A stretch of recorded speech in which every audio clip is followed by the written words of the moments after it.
Hey guys, how's it going? MasterBucks here. Welcome to another Lyon career mode episode. We're up to episode 8 now, and we are in December. Only a few episodes left to go. In fact, to be exact, until we finally reach that January transfer window that we're all pumped and can't wait for. But the thing is, guys, of course, this is December, and there's going to be 2 more episodes left until we get to January. There are 6 games left in December. So I'm actually going to be playing 3 episodes in this episode. 3 episodes in this. What am I doing? I'm going to be playing 3 matches in this episode, and in the next episode, another 3 matches. So these next 2 videos are going to be a little bit shorter, but that's okay. Yeah, anyway, we're just going to get these 3 games out of the way. I'll probably include a little bit more highlights than what I normally would. Try to extend the videos out to a longer time, but instead of just having to play 6 games all at once and showing you absolutely nothing from the games and just rushing through it, I'm just going to take my time with it. So I think you guys can appreciate that. But anyway, moving along. We now have this game against Olympique, as you can see here.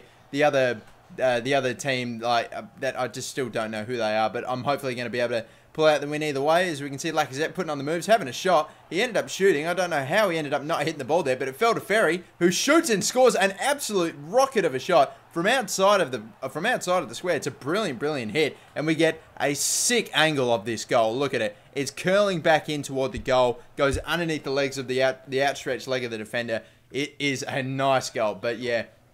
Anyway, that was pretty much the first half. Not an awful lot happening. Both teams are having chances in this game. I'll be totally honest. But now, with more than 30 minutes left on the team to go, there is a horrendous mistake made. Fekir, unbelievably saved from, should have absolutely converted that. He probably didn't take that as well as what he should have, but unfortunately there, with 30 minutes to go, they made a horrendous mistake.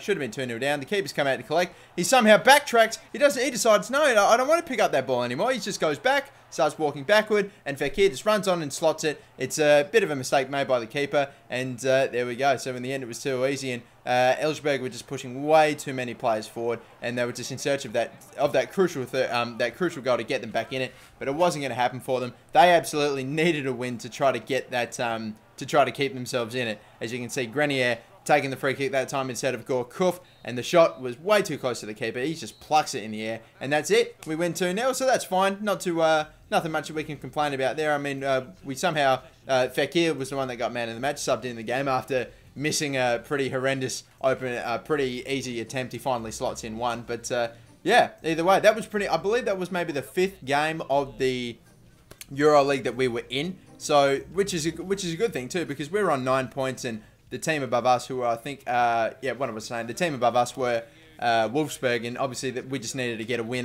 We really needed to get a win if we're going to have any chance of taking the top of that group, which I personally would really love to do, but we'll just have to wait and see how that turns out. But still, moving along, we now play another game back in the League 1 as well. And even though this team, again, are not extremely highly rated up on the table, they were, especially early on, really getting a few attacks in. As you can see here, they're really, every highlight of this game so far, in the short time it's been on, have all been about their attacks and us defending. As you saw, Lucas Digne blocking a shot before, another cross coming in, the header was won, somehow it's gone put over the crossbar. Very lucky actually not to have been conceded by now, but still, continuing on, we've got Muvuemba, or whatever his name is, who is a probably lower rated, slightly older player, but he's got some great stats, laying it off for Yatara, who had a shot and actually injured himself in the process and was unfortunately wide. Lacazette getting taken out at the legs, and that's another attempt at a free kick. And of course, I let Grenier take the one before. It didn't really turn out that great, so I've subbed him off. It's time for the special teams. Johan Gorkuf to come in again. He scored every attempt at a free kick he's made. Can he make it happen again? Gorkuf, he skies it. He's actually put it over the crossbar. It happens. He is human. He misses. I can't believe it. And I don't think he can either, because that was it. Not many attacks in this game, and not a lot of them were from us as well. There were a few on the other side, and it ended 0-0. So, bit of a disappointing game. Lucas Digne picking up man of the match, but yeah, it was unfortunate. Fekir, with, to be honest, the amount of power that I put on the free kick from that distance was the exact amount. You just want under 2 bars, and that's what I got with him, and yet sometimes he skies it. I think no matter who the player is that you're taking a free kick with, every now and again, regardless of what angle you're putting it, it could be perfect, it could be exact, and sometimes they might just mishit it. It just happens from time to time. But either way, moving along, we now get back into what's actually happening, and that is the fact that I've now signed for Australia. Woohoo! So that's 2 back-to-back career modes where I've signed to be the manager of Australia, which is sick. And yeah, no, I can't wait. So hopefully, again, just like with the Manchester United career mode, I mean, I very briefly touched on it, very briefly played a few games, and that was fine by me. So that was yeah, it was awesome. But anyway, moving along, we now get, again, back into League One, another home game at Stade Gerland, and hopefully, maybe we could be able to pick up a win. A goalless draw in the previous one, and Clement Grenier, again, trying to unload from distance, and that's all he can put up. It was unfortunate, but still moving along, and that was it. That was it at halftime, not for the whole game, but at halftime. That was literally the only attempt. A piss poor, half-assed chance, long shot from Grenier that went absolutely nowhere, and then this shot there.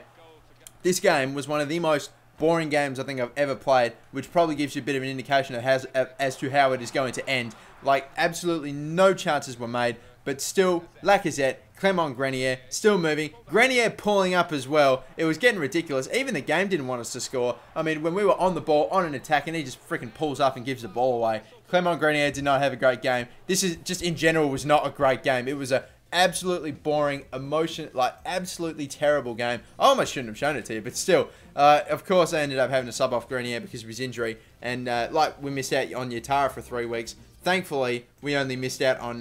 we didn't even lose him, actually. We ended up losing Nabil Fekir for 5 days somehow. But either way, that was pretty much going to be it. He just bruised his shoulder or whatever. That's fine. That means he'll probably miss the next game. But then again, he might actually miss the next 2 games. Because look at this. We advance. We've got a cup game. And then after that, we play the final Europa League match against Wolfsburg. So he might actually end up missing both games. Because we're playing so many games within each other. But either way, that's going to have to do it. We will play this cup game and hopefully progress because... we're actually getting toward the latter stages. You can see there the round of 16 of the Copta League, or whatever it's called, Coupe de Ligue, or whatever. We'll figure out the pronunciation for it in a second. But thank you for watching this episode, guys. 1 more left to go. Episode 9 will be coming out soon. And then after that, we're back in the January transfer window, back making signings, which is what we love to do. And until then, my name's MasterBucks. Thank you for watching, and peace out. Bye-bye.